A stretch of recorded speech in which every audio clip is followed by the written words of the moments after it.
Welcome to House of Agents. And now, here's your hosts, Tessa and Ramon.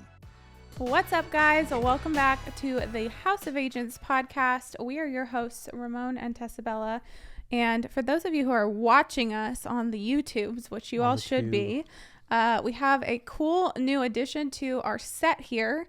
We are also switching it up a bit with the mics. We've got our new House of Agents sign.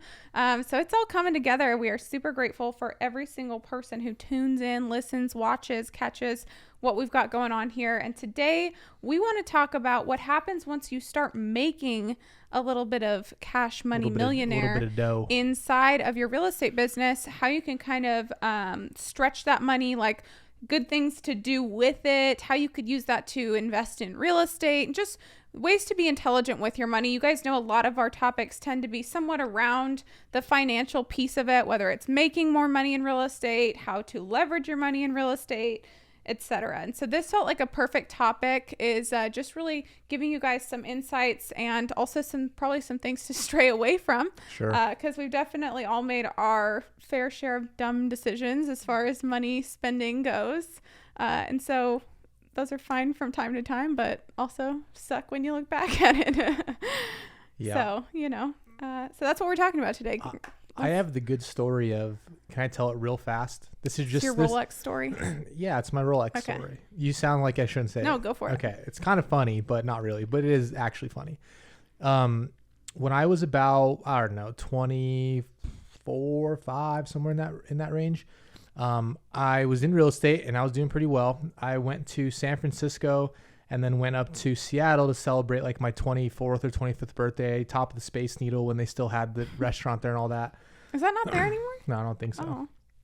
So anyways, I'm shopping in San Francisco and the Rolex store is right there. And so I walk in and I'm like, I think I'm going to buy a watch today. Like I think I need a nice timepiece. And so I'm looking at all the Rolexes and I'm like, picking out this one, picking out that one. And the guy says, well, the good news is you have a good eye because you just pick out the most expensive one. Oh, perfect. In every single case that you've looked at. So anyways, I try the Rolex on and I look at, do the whole thing, right? Tell me a little bit about it. What's it cost? Da, da, da. So the ones I was looking at the time, I think 9 to like 25,000, I think was, but I was not trying to spend that much. But, I found one I really liked for like 13, 14,000. And I just couldn't, I don't know what it was. Like, I don't know if it was a self-limiting belief. I don't know if it was like a scarcity thing. I just didn't understand why I would pay for. I was thinking about all the other things I could do. I could go on a trip. I could do this, do that. And so I ended up not buying it. Well, fast forward 2 nights later, as we're celebrating my birthday, I end up racking up probably about an $8,900 bar tab at the club. And so long story short, moral of the story is buy appreciating assets. Experiences are great. Trips are great, but do not discount the fact of putting your money into things, whether it's like a precious metal or something like a watch, whether it's real estate, anything, even certain high-end purses, bags, things that appreciate over time. They get more valuable as time goes on. And so I learned that lesson. And from that day forward, I was like, all right, I think I'm figuring this out a little bit. So that was a expensive lesson, but hopefully you don't do that. So there you go. So he blew the cost of a Rolex on a table that night. And here's the worst part or best part. Don't remember any of it. Oh boy. So you don't even have the stories. I don't even have a picture. I think there's like some videos between me and my friends out there, but yeah, but in all seriousness though, for me, I wasn't used to having 10, 20, 50, 100, couple $100,000 in the bank account. I wasn't used to that. I mean, when I got into real estate, I had like $200 in my name. So you start when you get that money initially, you start thinking like you have money. And then you soon find out that $100,000 is it doesn't really get you very far. But I know that if you felt that already where you start having money, then you start getting a little bit more loose with your spending habits. I think we've almost all done it. Very few haven't. That's cool and all, but you have to get out of that mode and be a lot smarter with how you move your money. Oh, 100%. I think that's a really common thing, that as we see our income increase, our lifestyle also increases, our spending also increases. All of a sudden, that gap between what you're making and what you're keeping, what you're spending, sometimes actually shrinks. Even though you're making more money, you are less off than you were previously. And you know who's the worst at convincing themselves that spending money on things like is going to bring them more business? Realtors. Like, but I'm entertaining my client. Bullshit. You're partying. Like, I'm this, I'm doing that. Like, it's for this conference. I'm like, I get the conference, but if you're drunk the entire time, like, that just doesn't, like, you can't be hungover. That doesn't count. Like, either you're really going to invest in your business or you're going to party. If you're going to party, all good, but just don't trick be real with yourself. Just don't trick yourself. Like, oh, it's a business expense, blah, blah, blah. Like, yeah, that's true, but I don't know. I think that agents are, and again, when I say agents, like, I'm one of them. Like, you can trick yourself into buying anything and justifying it. Oh, if I buy the more expensive Benz, like, I'll get more high-end clients. If I get a bigger house, like, it'll give me more status in my neighborhood. Like, not to say those aren't things that could actually legitimately happen, but I mean, again, you see where I'm going. You can convince yourself that any expense, like, could benefit you in some way. Yeah. I do find it wild that they do Inman in Las Vegas is probably arguably the worst place to put a batch of real estate agents, especially ones fresh off of closing. They've got a new $10,000, $20,000 check in their hand or more, and they're rolling into Vegas for an event that's a lot of drinking, networking, and the other thing though about Vegas too is, like, I think it's just more of a, how do we get the most amount of people to show up? And so a lot of people, like, if it was in, no offense, like Idaho or something, it's like maybe he wouldn't get like a bigger turnout. So I understand it. I just find it hilarious because I've been to plenty of those in like the specifically Inman in Vegas, and obviously incredible production of the event, some great speakers from time to time, that kind of stuff. But I think as years have progressed, and I actually was just talking to a friend of mine about this just the other day, that she went to, not obviously the one coming up, but the last one that was in Vegas, and said it was like, she said everyone was just partying and drinking. It was a lot less about the event. So it's a stressful industry. We all got to let loose, you know. That's very true. It's very true. So let's get into it. In saying that though, to Ramon's point of his story, I don't think that you need to be an extremist really on either end of this spectrum in order to live a pretty sustainable life with the income you generate from real estate. I think it's just being smart with the money that you make. And there's a lot, we had an episode not too long ago talking a bit about some money mindset stuff, but for a lot of people, the checks that they're getting from their real estate closings a lot of times is either the most money they've ever made, probably definitely the most they've made in one check, unless you did your first lease deal, maybe not. You got that $300 check.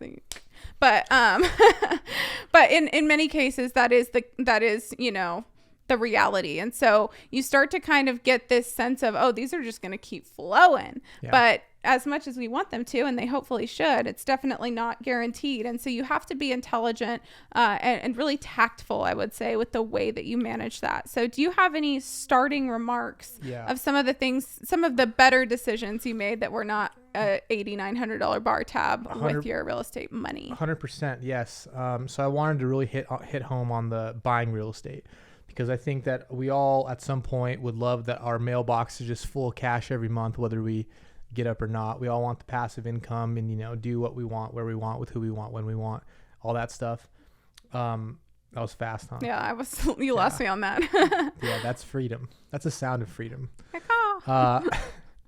So no, I think like I've so fortunately made some good decisions real estate investing. And to be honest with you, I wouldn't say I've made a bad deal yet. I mean, there's some that sure I thought we're going to make more, but I've learned so much. And the ones that I've done, even just on a whim, they've turned out to be like awesome financial assets for me. So I want to talk about agents getting to their first deal. So first things first, like you have the option, right? You can go buy a home.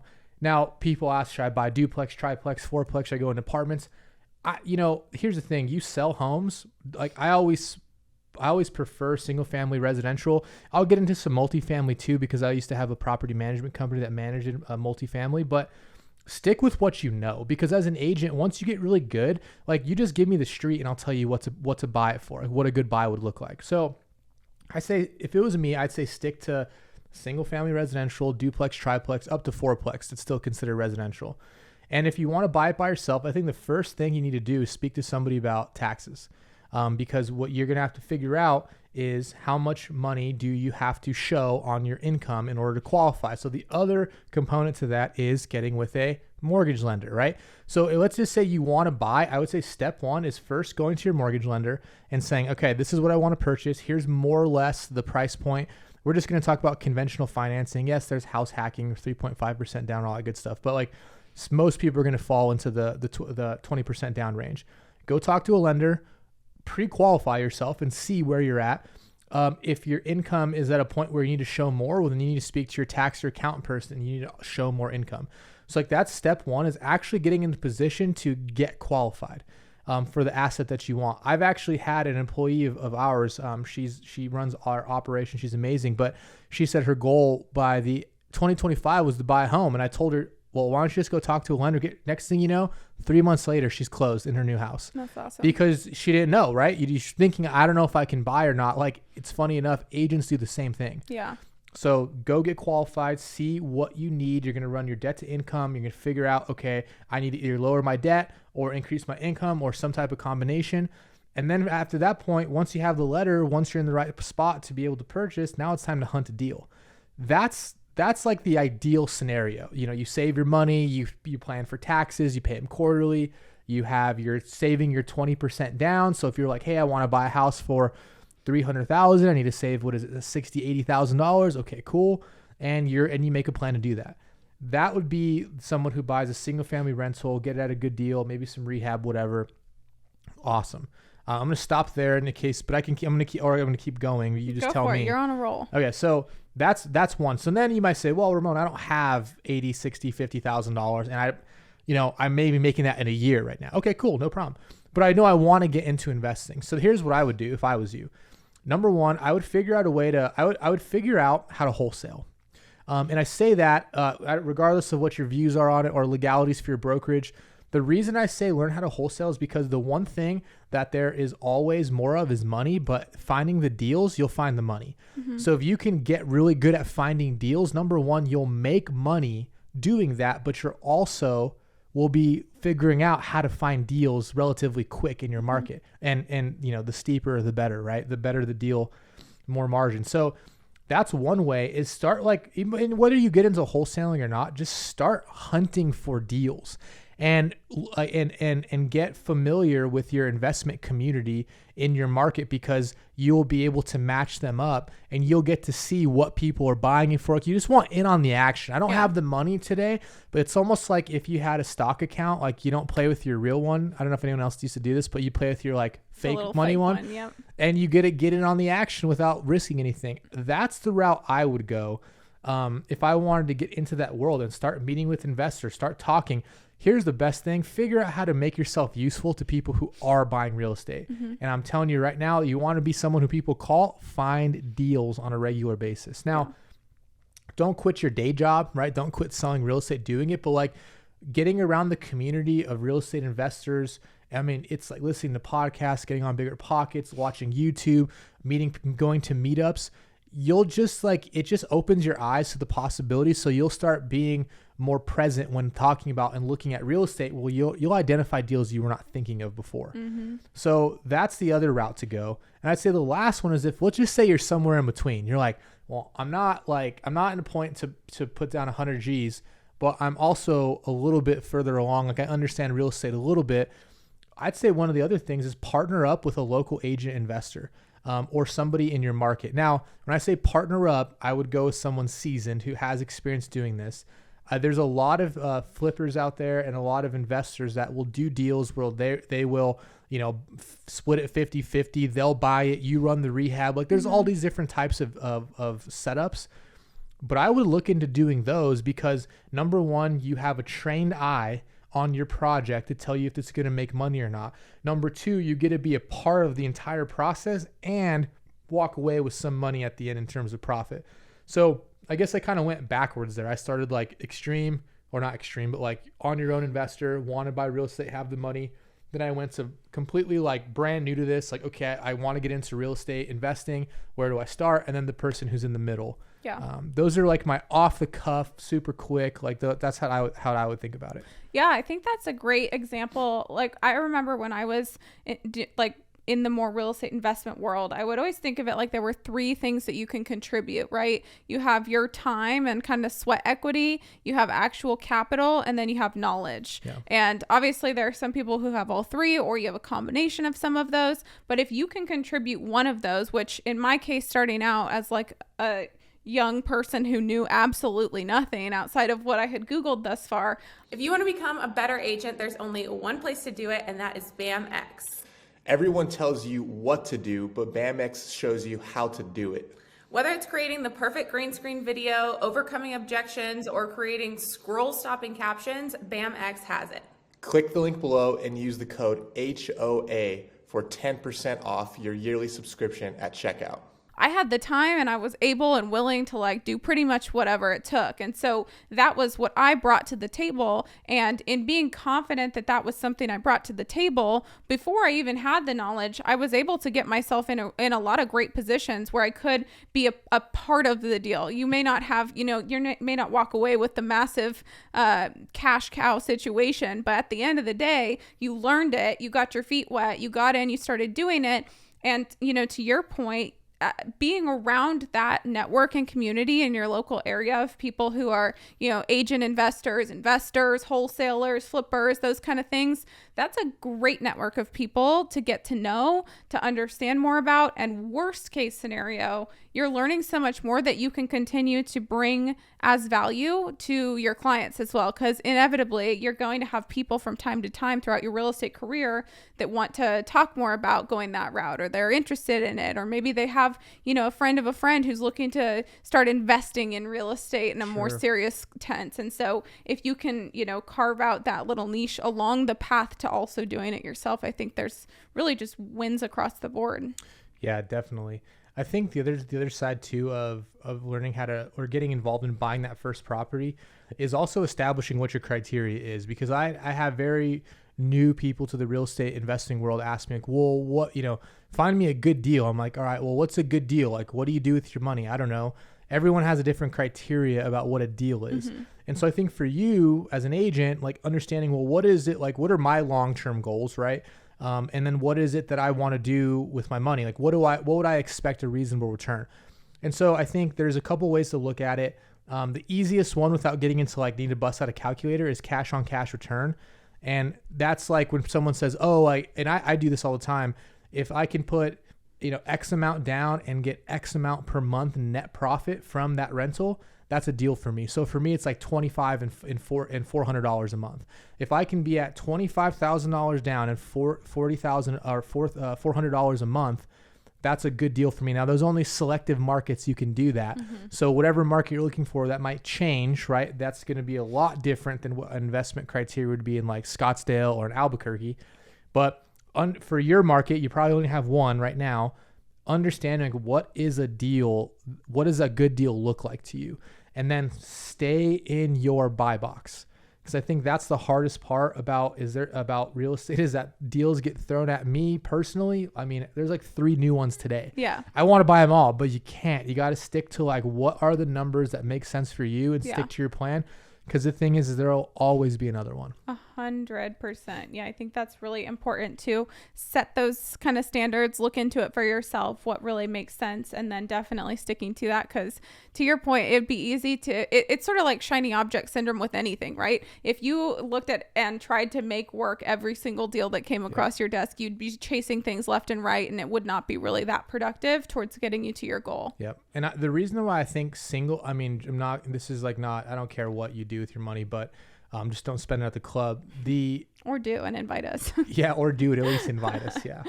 When you're buying real estate, like that's why I like the single family buy and hold, is because the reality is that I'm good at selling real estate. Right now, I'm getting a little bit more into the investment side, like trying to make that more of like my daily schedule.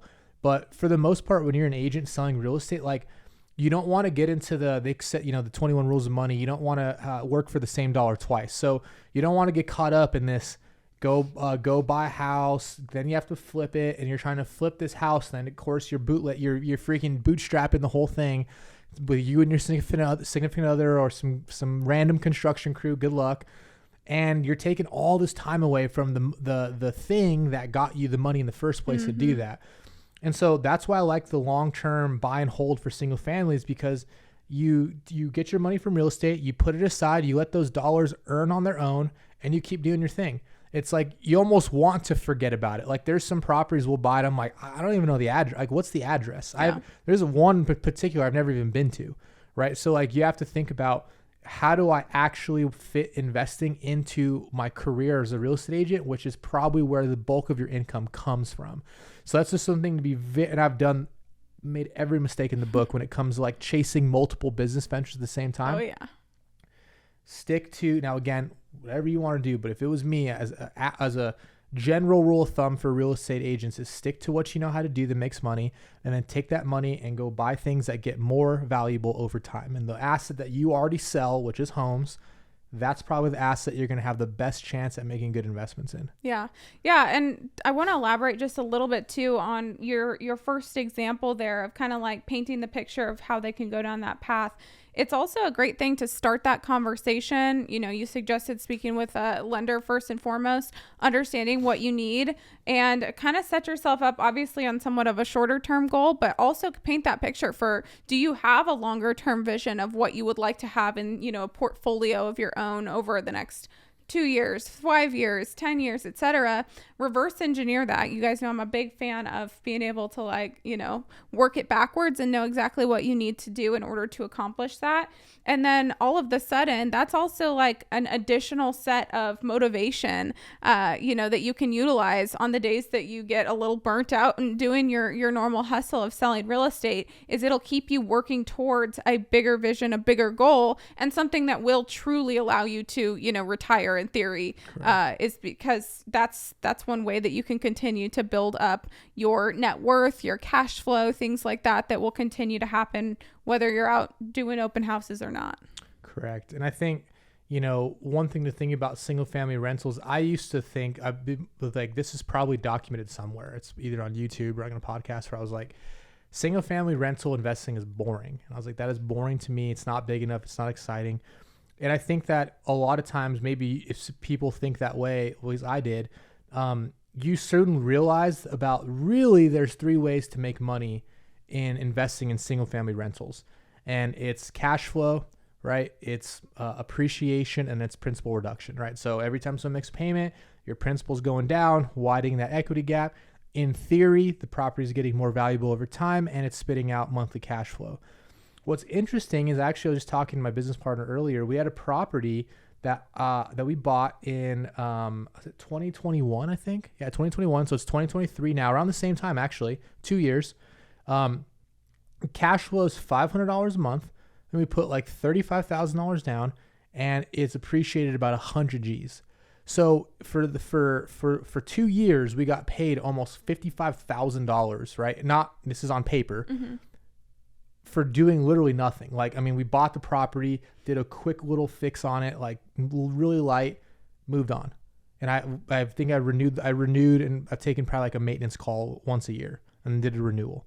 So like, you think about, okay, what if I was able to do 2 or 3 of those? Now, obviously I think there was good appreciation, right, in the market, but even if it was half of that, $25,000, which with the cash flow and everything else, $30,000 a month net worth, or excuse me, a year, $30,000 a year net worth jump, $60,000 in 2 years, I think we'd all say, yeah, that's a good deal, right?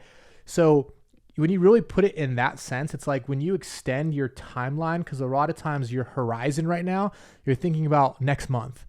And I know how it is, like, especially if you're running low on funds. There was another house that we bought, and I actually remember this specifically. When we closed, I had $5 in my checking account. I had $5. I spent my last $30,000, I think, on another house.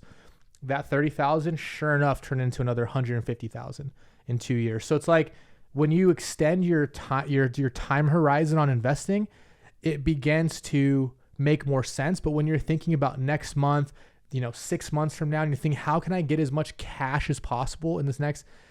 single family rental is going to be like, that's boring.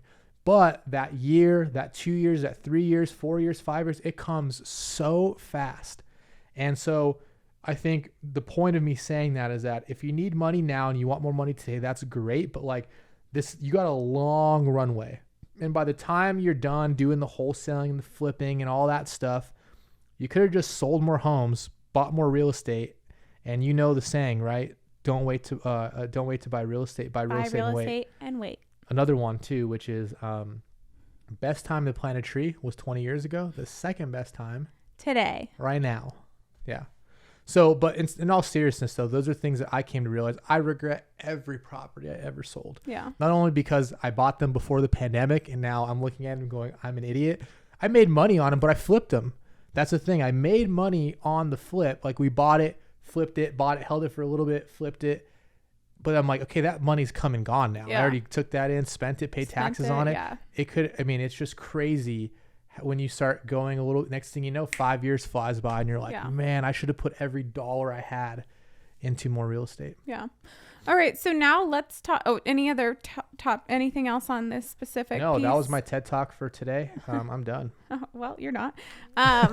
So a couple other things I want to touch on, which is just more applicable if you're in, I guess, more of the infancy stages of this, and maybe you're like just kind of getting started, maybe the cash flow is really not there yet, you're trying to figure out, just kind of planning ahead, thinking into your future. You know, there's a lot of incredible steps that you can take too that are just sort of like practices with your finances as they come in. And of course, what you practice early on only continues to get better as you make more money. And so a couple of the other areas that people can, you know, invest their money or continue to keep that money in motion. I would love to hear from you some of those that you think, but before I do, just know that's coming, is you know, I think that a lot of times people get scared to invest money when they don't have like a ton of it. They think that, oh, I should wait until I have X amount before I start doing anything with it. I'm curious to know what your thoughts are on that. I've got my own opinion to that kind of thought process.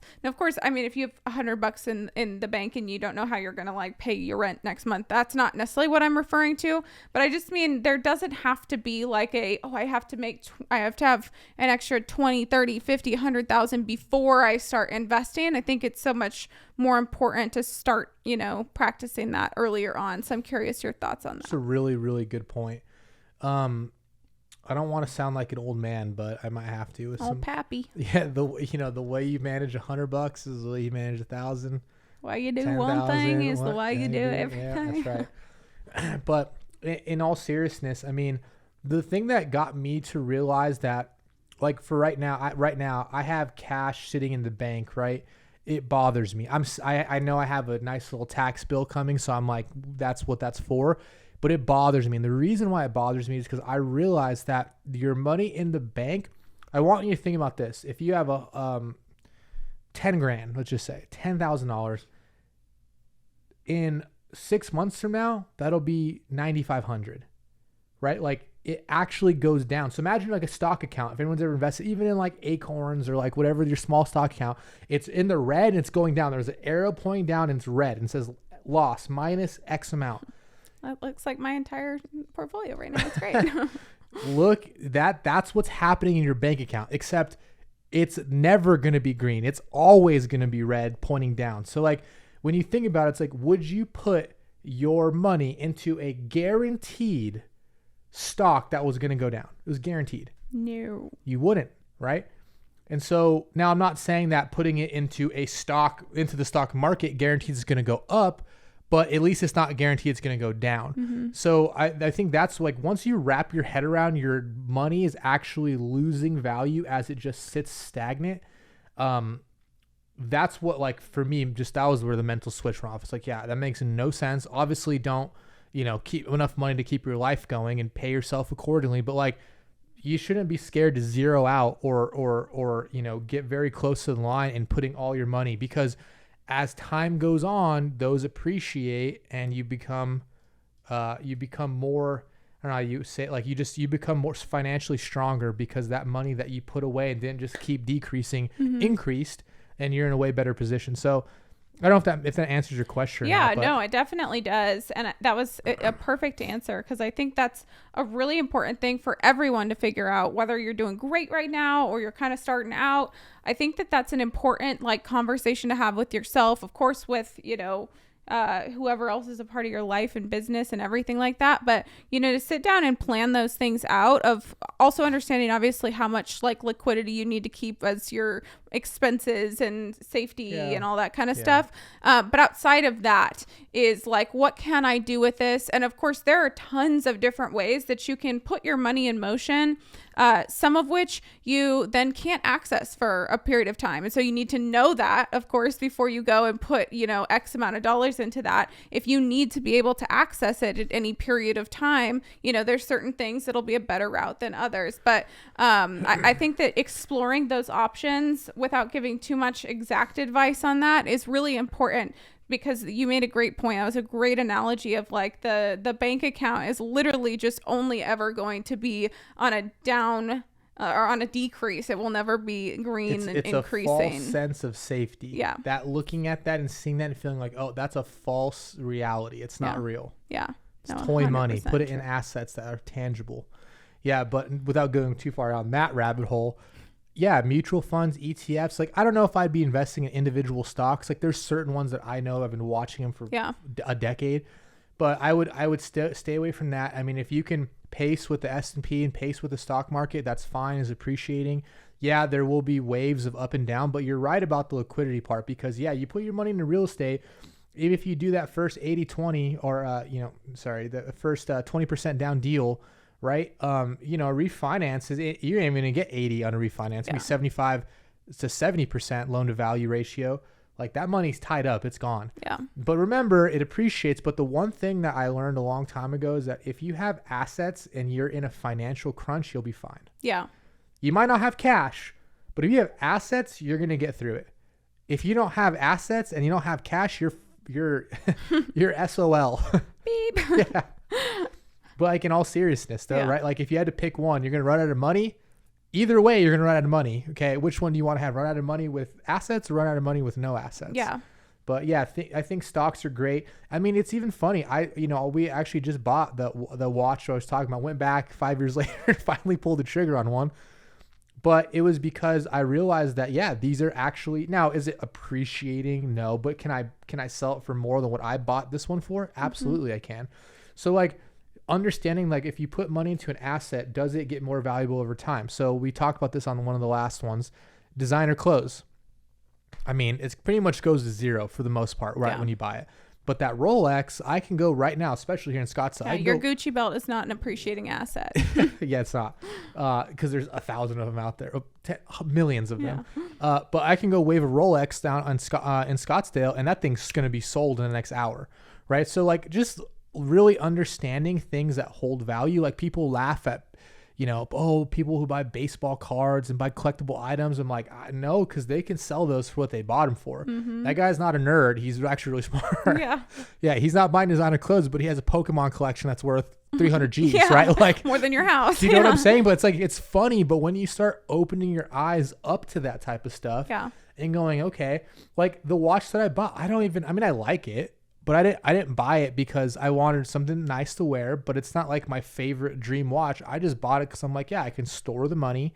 I can wear it on my wrist. Looks cool. It's a status symbol. It's, gets in conversations. Great. Good conversation starter. Good conversation starter. So like, so the best thing is if you can find utility in the asset that you bought, like a home. That's why it's so valuable. It's the ultimate utility. A place to live, the ultimate utility. Yeah. And to be honest, there's not a ton that, fit in that category with like utility. Yeah, there's not. We were talking about that the other day. Yeah, there's not. I mean, you could fly like collectible shoes. Yeah.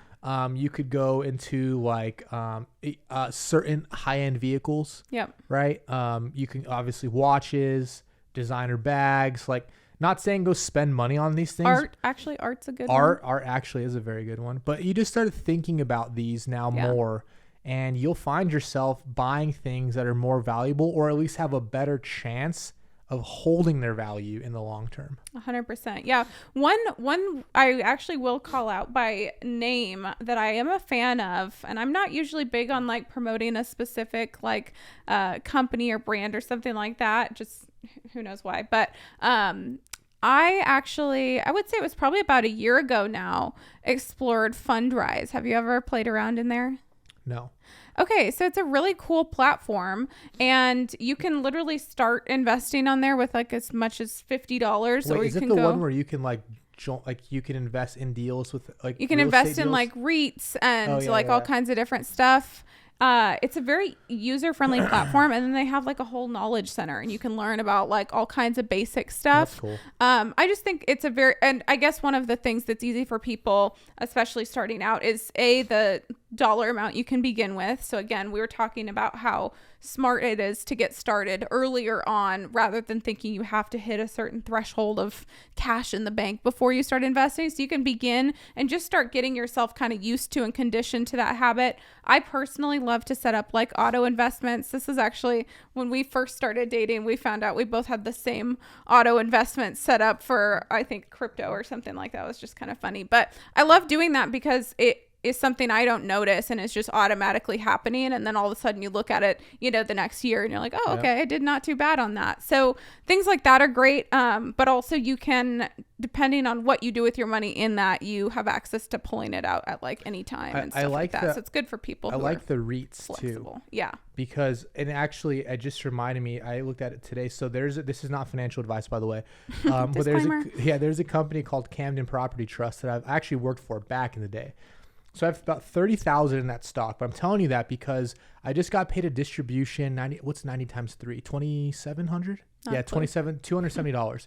I just got paid $270 on a distribution. So it's their distribution for was it quarter 2? Yeah, for quarter 2.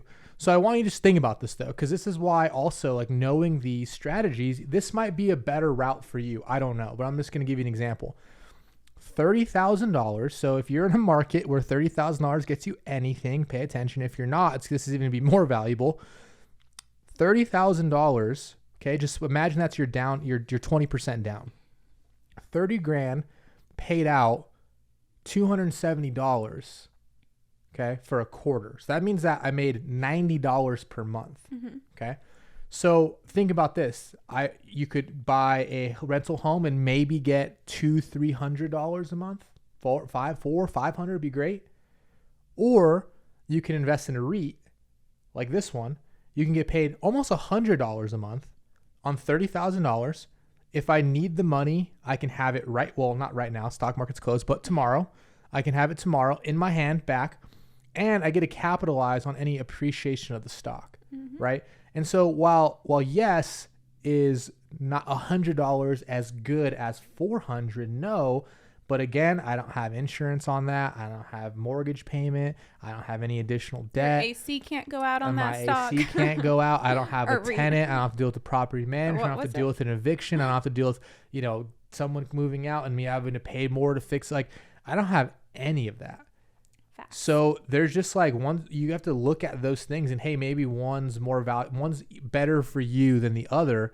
So just another idea I want to throw out there. But I actually thought of that today. And it's funny we were talking about this now because I thought about that when I got the distribution. I said, man, I just bought a rental property. It's going to make hopefully $400 a month. But damn, I'm going to just put more money in this because that was great. It was a good quarter for them. But yeah, just a side note. I got like a 14-cent dividend today, so that was great. I don't remember what it's from, but I got a little notification. Robinhood. Yeah, the dividends. Yeah, it's funny because then you start thinking like, well, why would I invest in a stock that doesn't pay a dividend? I want cash flow. I want to invest in a stock that pays me every quarter. Yeah. Any final thoughts that you have on the additional smart money moves? I guess once you're earning in real estate. Don't invest any money that you're not willing to either lose or not have for a significant amount of time. Yeah. But outside of that, I think that don't be in a rush. I'm one of those people that I get obsessed with things and like I want to buy a lot like at once. Like because I want it now. Be methodical and there's nothing wrong with partnering and getting other people's opinions. Like, don't just go off on this thing on your own. If you're going to start investing, leverage other people's knowledge. I'm not saying they buy a course or anything, but I'm saying like, you're going to save yourself a lot of money by not rushing and having enough conversations and really making sure you know all the different factors that play into whether this is going to be a good investment or not. But outside of that, you would be shocked. I mean, at the amount of information and stuff that you can learn that's available to you on TikTok, on YouTube, on, of course, consume at your own risk, because that's people just getting on there saying whatever on a video. So make sure you fact check, as needed. But just the amount of information that is out there available to you to start learning these things. And then also just putting yourselves in the room around people who are doing that. So again, like local meetups for investors and going to different kinds of stuff and really finding ways to connect with people who are doing that is some of the best ways to fully immerse 100%. Yourself in learning that without having to pay for, the knowledge. And then if it's obviously something you want to double down on, maybe explore working with someone or, getting a course, whatever. But you certainly don't need to start there. You can get a wealth of knowledge before you dive into that. 100%. Well said. Yeah. Awesome. Well, thank you guys so much for tuning into another episode of the House of Agents podcast. And if you're watching us on YouTube, please be sure to subscribe, comment, tag people, share it with people. All the things on all the platforms is a big help to us. And if you have not yet checked out BAMX, it's a pretty incredible little platform. You can go and learn all kinds of different things. It's the Netflix of real estate education. It is pretty amazing. And we are fortunate to be surrounded by some other amazing creators and educators. So definitely check that out. There will be a link in the description of this show, and I believe you can use our code. It's going to be in there. I'm not going to try and remember what it is. It might be HOA. I'm not sure, for 10% off. So please be sure to check that out. We will see you guys on the next episode. Thanks so much for tuning into this episode. We sure do appreciate it. If you haven't done so already, make sure you're subscribed to the show wherever you consume podcasts. This way you'll get updates as new episodes become available. And if you feel so inclined, please leave us a review. It is how new people find the show. Until next time, friends.